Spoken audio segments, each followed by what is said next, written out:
Bonjour. Plusieurs sujets font le menu des journaux parus ce lundi 28 août 2017. Selon Réumi Quotidien, brûler le CFA ne le fera pas disparaître. Le journal du groupe Promo Consulting, à voir en mode électronique sur Réumi.com, revient sur l'affaire Kémy Seba, arrêté pour avoir brûlé un billet de 5 000 francs en public. Mamadou Yayawan, secrétaire général du Parti de l'Indépendance et de la Démocratie, se prononçant sur la monnaie africaine unique réclamée par certains, déclare que les gens sont très pressés. Il était l'invité du Grand Oral samedi dernier sur Réumi FM, signale ce journal. Le journal du groupe Futur Média révèle qu'Assane Diouf sera à Dakar après-demain. L'insulteur du président sera rapatrié en même temps que 20 autres Sénégalais pour séjour illégal aux États-Unis. Et la mission d'escorte arrivera à Dakar vers 2h du matin par vol Carter sur on accroît ce quotidien. Le quotidien Libération révèle que le siège de Excaf Télécom qui abrite la RDV ainsi que 3 immeubles du groupe seront vendus aux enchères le 12 septembre prochain. Ce, à la requête de la Banque islamique du Sénégal qui réclame une créance de 1,7 milliard de francs CFA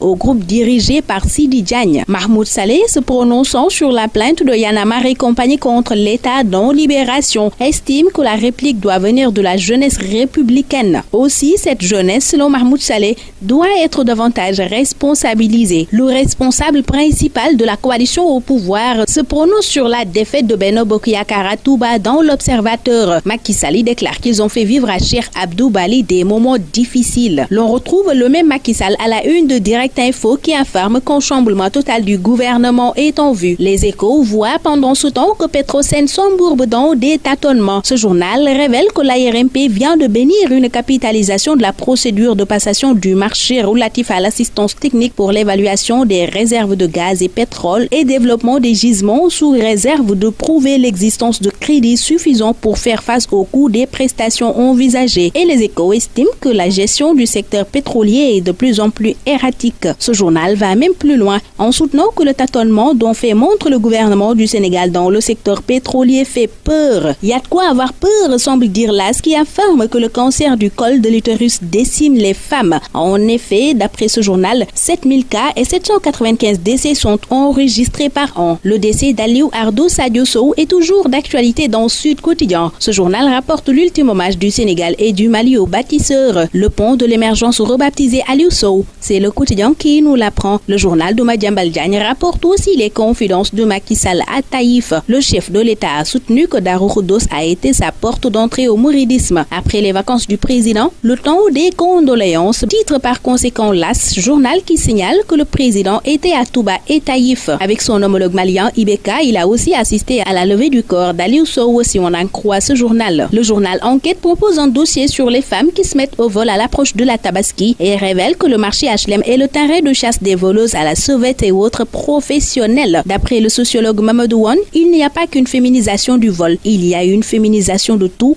et même d'Olimama. Justement, nous parlons sport au féminin avec le Sénégal qui est descendu du toit du basket africain devant le Nigeria. Les Échos, qui barrent ce titre à sa une, estiment que les Lions sont tombés les armes à la main. Le dimanche à Bamako, c'est le jour de défaite, semble chanter l'Observateur qui revient sur la finale de l'Afrobasket féminin. Et ce n'est pas la première finale perdue au Mali, signale ce journal. C'est presque fait le transfert de Keita Baldé à l'Inter. C'est Stat, le quotidien du sport qui nous l'apprend dans sa livraison du jour. Très belle journée et bonne lecture à tous.